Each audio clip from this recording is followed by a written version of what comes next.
inextend nila itong parang nagawa na sila ng mini trial na violation din under the 1987 Constitution kasi ang Senado lang ang may karapatan yan.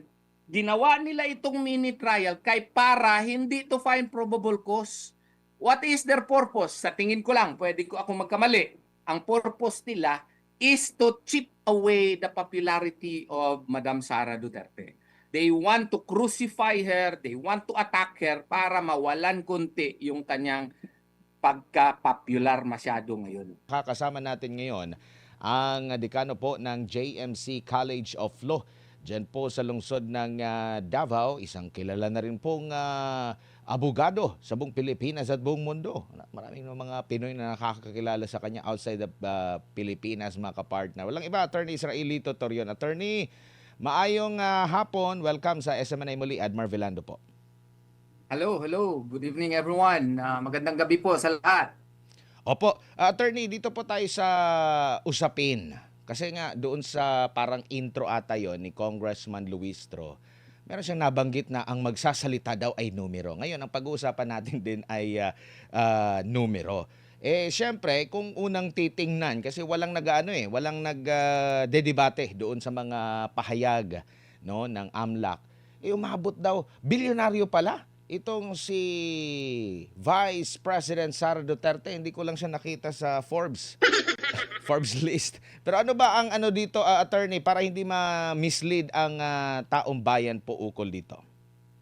Well, una sa lahat, no, transaction volume is not wealth. Hindi po tayo dapat mawala dito. This is a very misleading presentation of evidence, no? Kasi nga po yung 6.77 billion daw na pinost during the hearing, no? It was given the impression na yun na ang parang cash deposit ni VP Sara Duterte. Hindi po yun totoo, and that is very misleading, no? Kasi ito po, kaklaruhin ko lang, I'm not officially member of VP Sara Duterte's team, legal team, but of course I am also a Filipino citizen and I am taxpayer, and as a law dean, I also have the obligation to inform the public, no, as to the matters that are being discussed in the House of Representatives, and especially insofar as the evidences are situated. Kaklaruhin ko lang, itong covered transaction reports po na sinasabi nila na 6.7 billion, hindi po yung deposito. Ang ibig sabihin lamang po yun, ayun yung cash inflow, outflow, pati yung investment, pati yung mga other movements of the funds over a long period of time. Ang haba-haba nito, 2005 to 2006. This is for 21 years if I'm not mistaken. Ito yung mga total po ng mga transaction po doon po sa accounts na na-mention po doon sa hearing.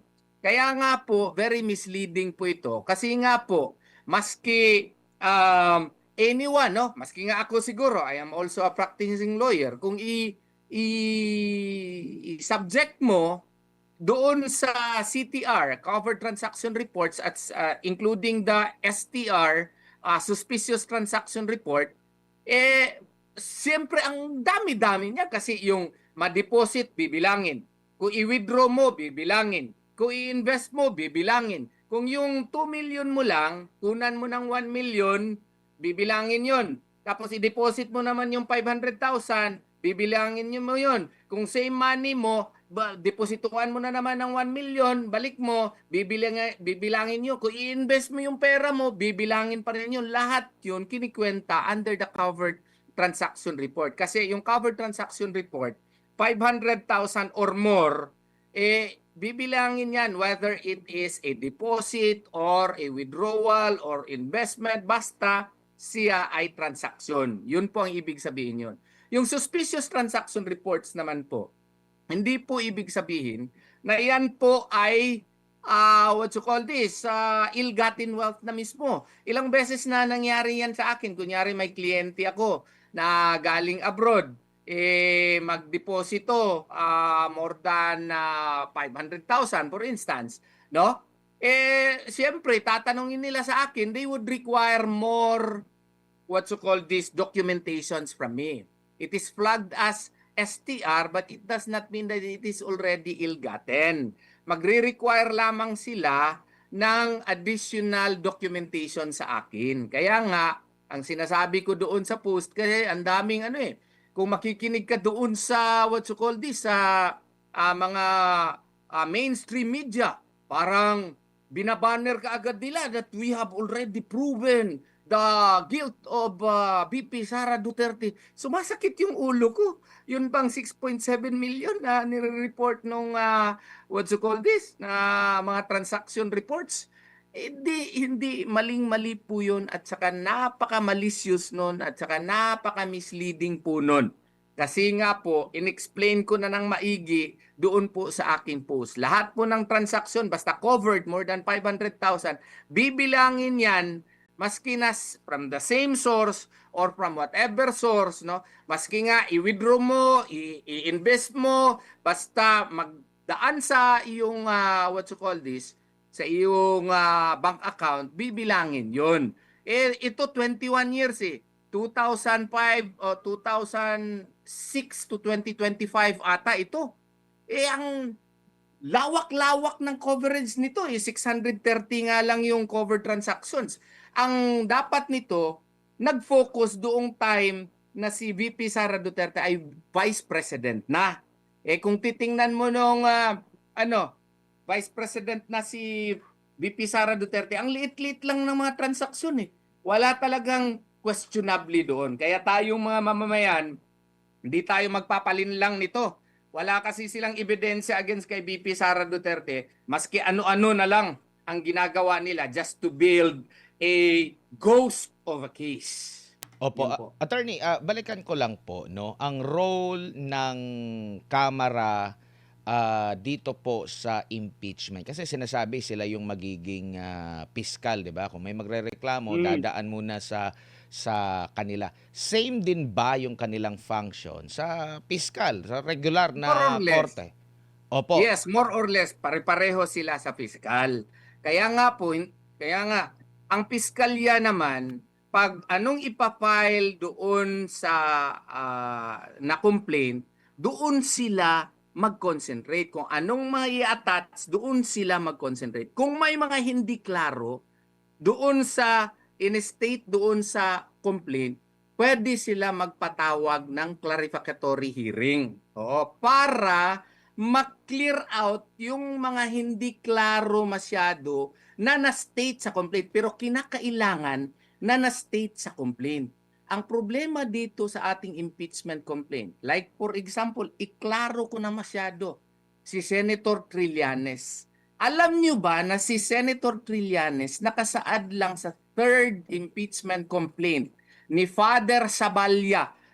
Footnote lang 98 under paragraph 110. Ano pang naka-footnote sa kanya? Ang naka-footnote sa kanya ay according to him daw, based on newspaper reports, ito daw yung mga ill-gotten wealth daw or mga questionable transactions daw ni Tatay Digong at ni Sara Duterte. Maling-mali yun na magiging basis po for a subpoena. Bakit po maling-mali yun? Kasi po, yung basis for a subpoena must be based on personal knowledge. Yung doon po sa footnote po, kung saan nakasaad yung name ni Senator Trillanes, ibase po yun sa newspaper reports. Kung newspaper reports pala yung basihanan niya, hearsay evidence yun twice removed. Meaning, hindi yun pursuant sa kanyang personal knowledge. So, dapat hindi yun pinapasabpina. So, ang nangyari, based on that, pinasabpina na lahat, yung mga, mga bank records niya, pati misis niya, pati yung ibang mga korporasyon, at saka pati AMLAC, pinasabpina na. No? So, kaya nga, maling-mali po yung basihanan for the subpoena event. Opo, nabanggit mo yung clarificatory. Saan po ba ito? Pwede ba siyang huli after na mag-declare na sufficient in form, in substance? Nag-declare na sila sa mismong komite, or dapat mauna itong clarificatory bago sila mag-decide kung sufficient in form, substance, or yun nga, attorney? As a general rule, tama ka. Pero kung ibase natin sa Rule 3 Section 7 ng House Rules, posibly okay, may basihanan 'yon doon sa Rule 3 Section 7 nila that a hearing may be conducted, but again, based on the complaint. Okay? Hindi yung sila na ang mga ngalap ng mga ebidensya para mapalakas ang complaint. Hindi po pwede yun. Fishing expedition na yun. Kasi nga po, ang basihanan dyan, naka-find na pala kayo ng sufficiency in form at saka sufficiency in substance. Ang i-clarify ninyo yung mga nakasaad lamang doon sa complaint. Ang sinasabi nila, doon sa complaint ni Attorney Cabrera, doon sa fourth complaint, ang nakasaad kasi doon, and they may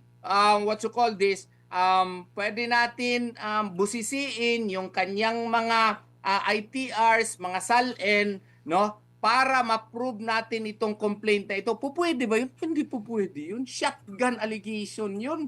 Hindi po pwede. So, ang ibig sabihin nun, ginagawa mo na ngayon ang Committee on Justice na magiging investigator mo, na magiging evidence gatherer mo para mapalakas mo yung complaint. Hindi po pwede yun. Fishing expedition yun. You have to state with specificity at the very least so that you can come up with an allegation with containing ultimate facts which would indicate that you have charged the offense of graft and corruption, culpable violation of the 1987 Constitution, bribery, other high crimes, and such. Kasi kung hindi mo magawa yan, ang duty ng Committee on Justice is to dismiss the complaint. Opo.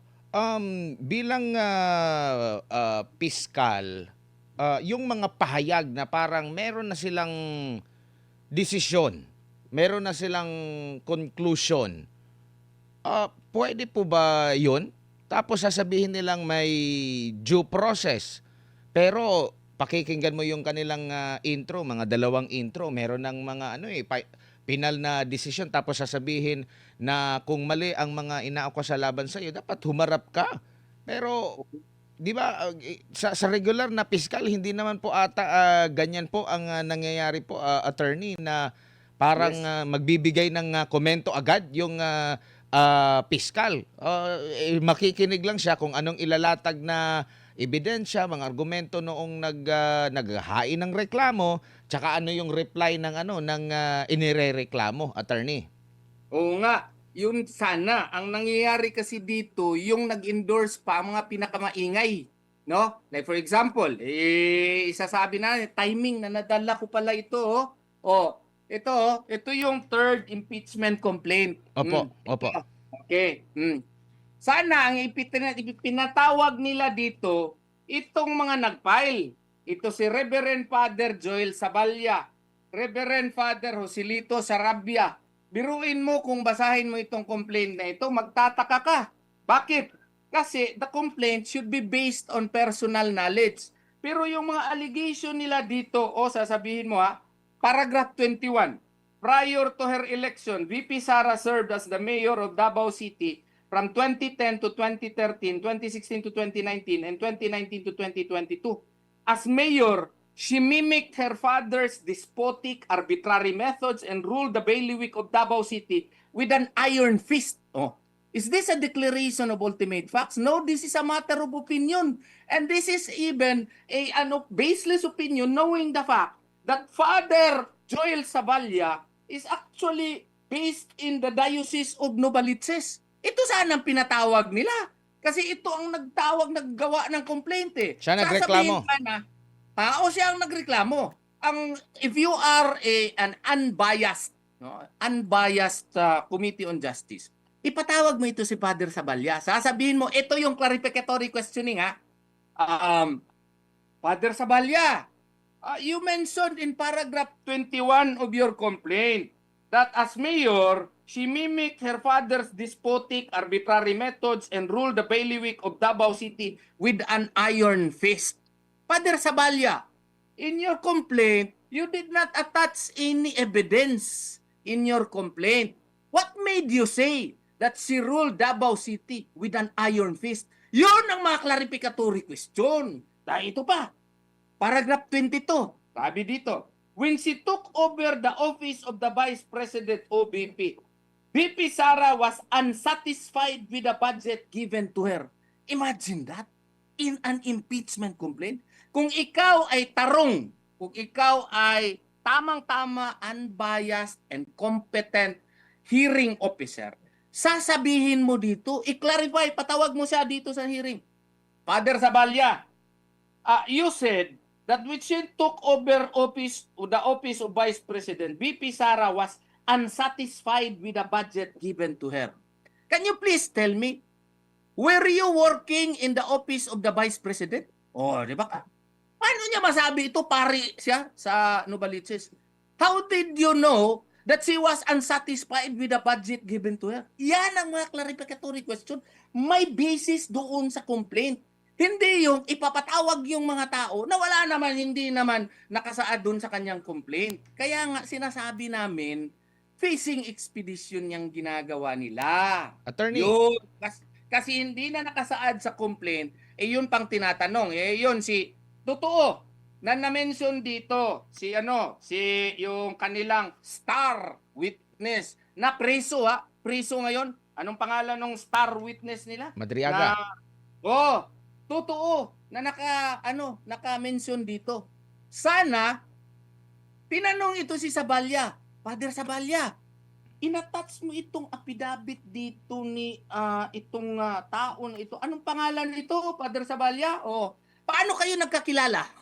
Yun ang mga tanong. Paano kayo nagkakilala? Bakit ka nag-attach ng affidavit? Sinong nagbigay sa iyo ng affidavit nitong tao na ito? Kasi pare ka naman Bakit ka may affidavit na ganito? Oo, yun ang mga tanong. Oo. Paano mo siya nakilala? Paano ito nabigay itong affidavit sa iyo? Kasi in-include mo ito, so parang may personal knowledge ka nito. Matagal mo na ba siyang kakilala? Yun ang mga tanong. Ang nangyari, yung affidavit nitong tao na ito, hindi ko siya gustong pangalanan kasi baka sisikat siya lalo. Wala namang kabuluhan yung mga testimonya niya. Ang ginawa pa, hindi doon sa original affidavit niya na naka-attach. Ang tinanong, yung supplemental affidavit na hindi man lang binigyan ng kopya ang kampo ni VP Sara at hindi man lang yun na-explain dito sa impeachment complaint. Paano ka makatanong doon on clarificatory question? Anong i-clarify mo na hindi nga alam ng respondent yung supplemental affidavit niya? Kaya nga, grave abuse of discretion amounting to lack or excess of jurisdiction yun. Ang tawag namin yun, kabalbalad yun. It has no basis under the law whatsoever. It violates the basic dictates of fairness and due process. Opo. Yung mga nag-refer po ba ng mga kongresista, sila ba ay may pwedeng mangalap ng ebidensya or still, or ano bang role nila maliban sa pag-refer? Supposedly, kung wala lang sana talaga yung objective lang ba, yung nag-endorse na mga congressman, dapat nag-inhibit sila. I'm referring to Congresswoman De Lima. Dapat nag-inhibit siya. Yung endorser din ng fourth complaint, dapat nag-inhibit din yun kung membro siya ng Committee on Justice. Why? Because when you endorse a complaint, yun nga ang sinasabi ko noon, it is as if you own the complaint, you certify that the complaint likewise is true and correct, and it has basis really that it can fly. It can really survive the test of sufficiency of inform and of substance. It has probable cause. That is in effect, what are you endorsing for?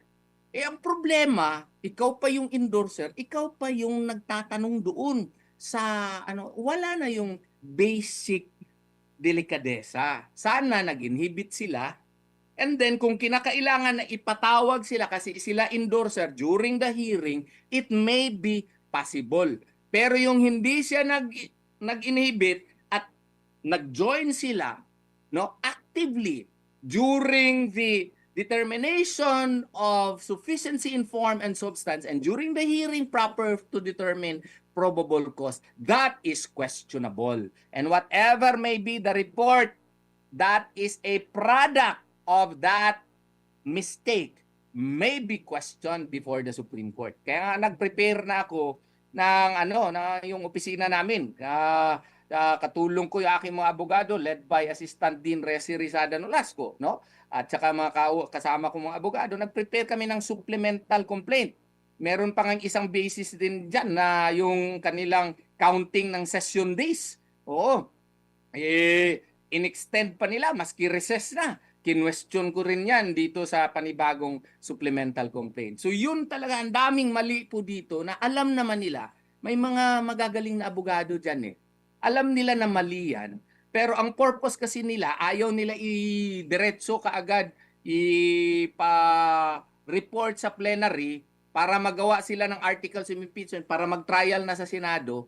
Kasi siguro alam nila matatalo sila doon. So in-extend nila itong parang nagawa na sila ng mini trial na violation din under the 1987 Constitution kasi ang Senado lang ang may karapatan yan.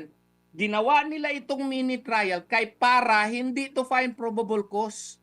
What is their purpose? Sa tingin ko lang, pwede ko ako magkamali. Ang purpose nila is to chip away the popularity of Madam Sara Duterte. They want to crucify her, they want to attack her para mawalan konti yung kanyang pagka-popular masyado ngayon. Opo, merong nababanggit, nagbabasa ako ng mga iba't ibang mga opinyon, pagpuna doon sa bago pa man attorney bago pa man nagsalita yung defense team ng impeachment ni Vice President Sara Duterte. Ang dami ng mga opinyon na nagdedepensa, kumukwestiyon dito sa naging hakbang po ng Committee on Justice. At kabilang po sa mga nababanggit nila ay yung Bank Secrecy Law at yung AMLA. Ano po ang nakikita nyo pong paglabag na nangyari doon mula dito sa mga batas na ito or baka meron pang nakikita kayong questionable sa iba pang mga batas, attorney?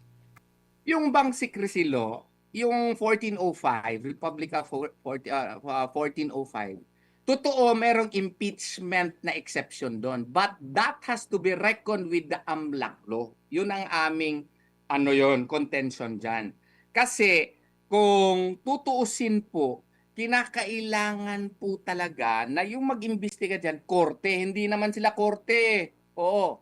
They are merely there akin to a prosecutor's office. To my humble mind, hindi talaga mag-apply yung what you call this, Bank Secrecy Law exception. Because granting for the sake of argument that the impeachment exception may apply, it may only be done once the case is already before the Senate as an impeachment court. Okay? So yun ang aking stand doon. And that's one of the reasons why we filed that manifestation before the Supreme Court.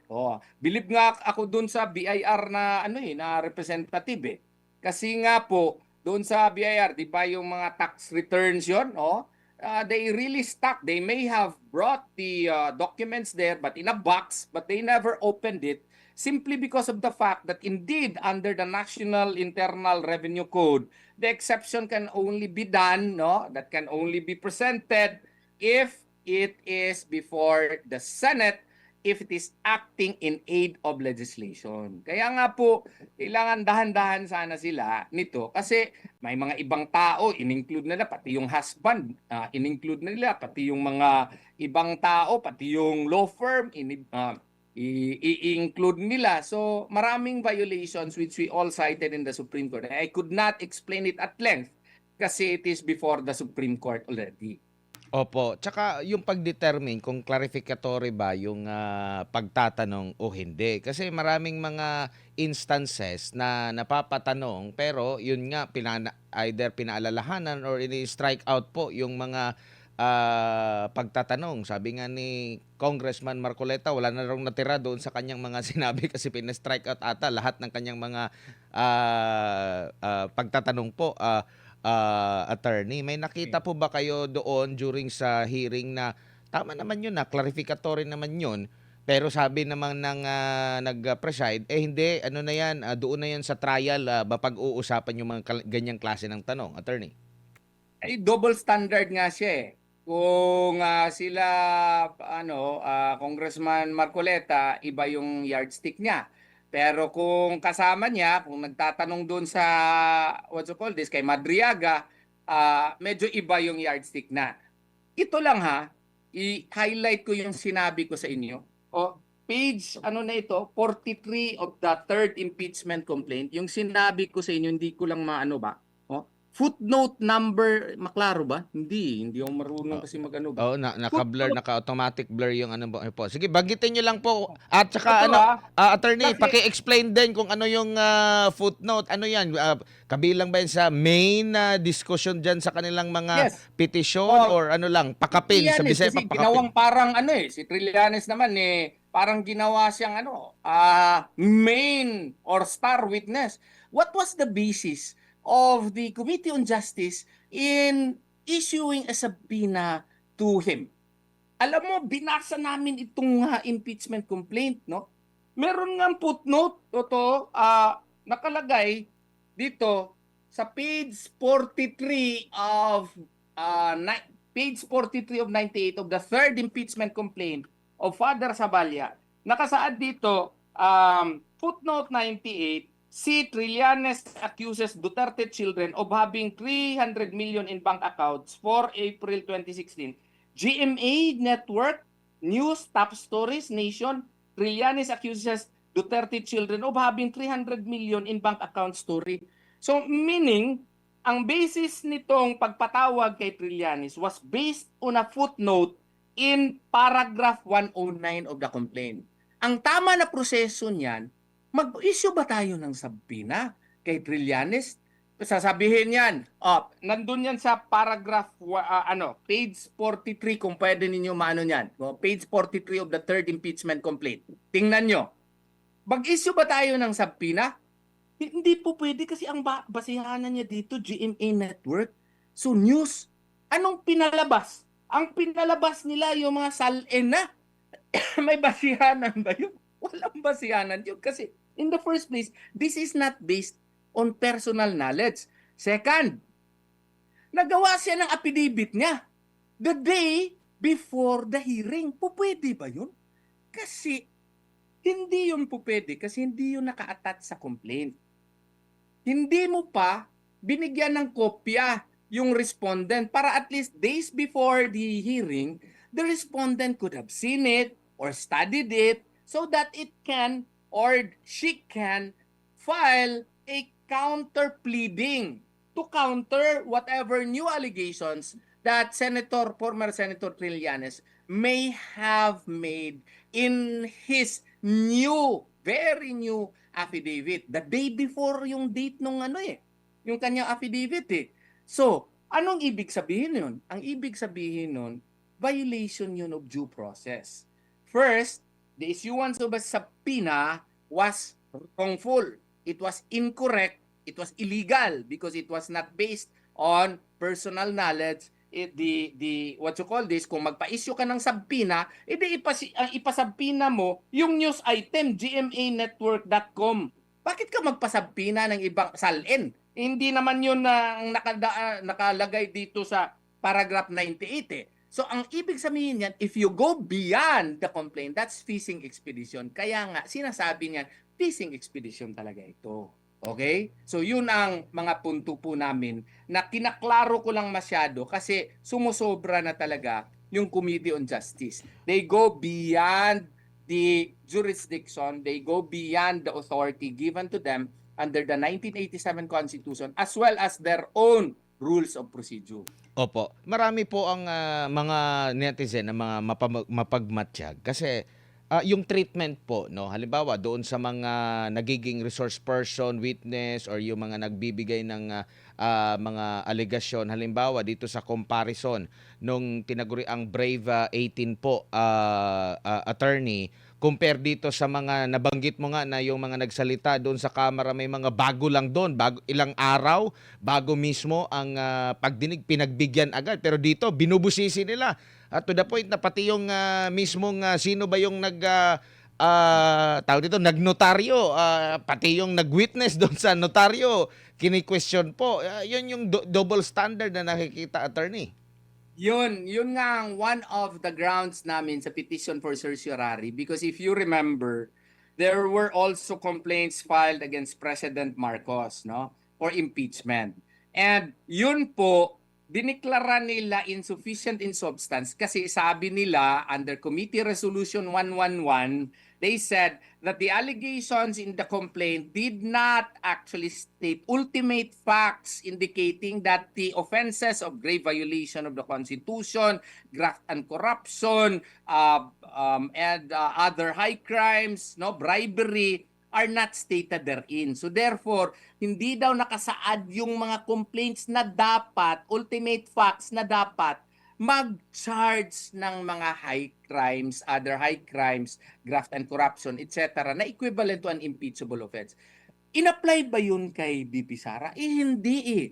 Kaya nga, ang sabi namin, kung in-apply ninyo yung standard na yun, very strict standard kay President Marcos, no? Pursuant to the Equal Protection Clause of the 1987 Constitution, that should have likewise been applied in the impeachment complaints filed against VP Sara Duterte. Eh yun nga doon din sa sa mga 18 soldiers, hindi man lang pinatawag. Yan nga ang perfect example of a double standard which Siguro, should not opo. be tolerated. Siguro bilang panghuli na lang po, attorney, yun naman pong usapin ng double standard pa rin doon sa treatment sa impeachment laban kay President Bongbong Marcos. Same ba sila ng treatment?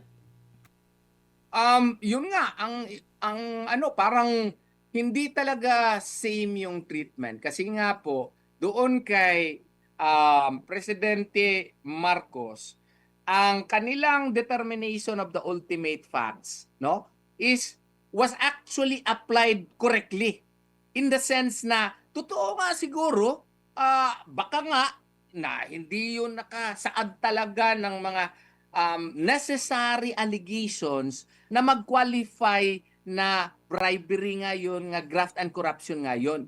Ang dapat sana is pagdating dito kay VP Sara, ganun din sana yung standard na ginamit na yung mga allegations ba mag-qualify ba as really graft and corruption, yung mga findings ng COA, no?